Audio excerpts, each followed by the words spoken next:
এই জন্য আল্লামা মোল্লা আলী কারি মক্কি আন-নুজাহাতুল খাতিরের মধ্যে তিনি লেখেন, আমাদের হুজুর গাউসে পাক মহিউদ্দিন আব্দুল কাদের জিলানী তিনি মুরাকাবায় বসে লৌহে মাহফুজের পৃষ্ঠা উল্টাইতে পারতেন, দেখতে পারতেন। একসাথে বলা যাবে না আল্লাহু আকবার। কে ওফা তূনে মুহাম্মদ সে তু হম তেরে হে এ জাঁ চিজি কিয়া লৌহ কলম তেরে হে, লৌহ কলম তেরে হে। এই জন্য নবম হাজার শতাব্দীর মুজাদ্দিদ হযরত মোল্লা আলী কারি মক্কি হানাফি তিনি আন-নুজহাতুল খাতির লিখেছেন হুজুর গাউসে পাকের জীবনী। এই কিতাবের মধ্যে হুজুর গাউসে পাকের কারামত লিখছেন। তিনি পৃষ্ঠাতে উল্টায় দেখতে পারতেন, মুরিদের তাকদীর পর্যন্ত আল্লাহ ওনাকে দেখাইতেন। আল্লাহু আকবার। না না হয় না, আরো জোরে বলুন আল্লাহু আকবার। আমি লিখিনি, আজ থেকে 450 বছর আগের মুহাদ্দিস লিখছে। তো ওই জমানার সর্বশ্রেষ্ঠ মুহাদ্দিস, যার সিগনেচার ছাড়া ওই জমানায় কেউ মুহাদ্দিসের খেতাব পেত না, ইমামুল হারামাইন ছিলেন। 2 হারামের ইমাম ছিলেন তিনি। বর্তমান হারামাইন ইমামদের মতো না, সে আগের জমানার বড় বড় ইমামের সার্টিফিকেট কথা। 1 লক্ষ হাদিসের হাফেজ ছিল। একসাথে বলবেন না মারহাবা। 1 লক্ষ হাদিস মুখস্থ ছিল।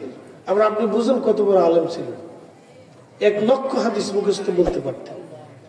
তারা ওই সময় হুজুর গাউসে পাকের জীবনী লেখছেন যে মুরাকাবাতে তিনি লৌহে মাহফুজের পৃষ্ঠা দেখতে পারতেন এবং মুরিদের তাকদীর আল্লাহ তাকে দেখাইতেন। আল্লাহু আকবার। না না জোরে বলেন, জোরে জোরে আল্লাহু আকবার। আমাদের দেশে অনেকে এগুলো বিশ্বাস করে না, কইলে গাঁজা করি কথা।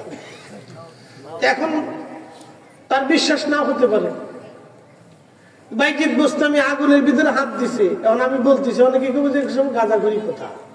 হিন্দু যারা তারা কি মানবে? বৌদ্ধ কি বিশ্বাস করবে? না, এটা মুসলমান, এগুলো বানায় বানায় তারা কিচ্ছা গাইতেছে। কথা ঠিক আছে না ভাই? আর যারা নজদি আছে তারা কোন না, এরাই অতিরিক্ত করে পীর পূজারি মাজার পূজারি, তো এরা খালি ওইটাই পায়, কোরআন হাদিস জানে না। আমরা কোরআন হাদিস কিছু পারি টারি না ভাই, আমরা সারা বছর খালি ঘোড়ার ঘাস কাটছি। কি কথা খারাপ করেছি? আমরা মাদ্রাসায় গেছি আর ঘোড়ার ঘাস কাটছি, পরীক্ষা দেওয়ার সময় ঘোড়ার ঘাস কাটছি, এর লেগে আমরা সার্টিফিকেট দিছি। বুঝতে পারছেন না? আমরা পড়াশোনা করিনি আর কি, যত পড়াশোনা খালি হেরাই করে। তো যাক, আল্লাহ হেরাই করবার দিক, যে বেশি করে দেখে বুঝে সুঝে না, একটু করে তো বুঝে সুঝে না। কি কয় না কয়, আগারটা মাথা, মাথারটা গোড়া, গোড়ারটা আগা, খুব ভালো করে বুঝে। প্রিয় উপস্থিতি মনোযোগ দেবেন। হাজরাতে বাইজিদ বুস্তামি রাহমাতুল্লাহ আলাইহি ডাক দিলেন, শামাউন, সারা জীবন তুমি আগুনের পূজা করলা, আমি একটা বানো আগুনকে সেজদা দেইনি, আমি আগুনের মালিককে সেজদা দিছি।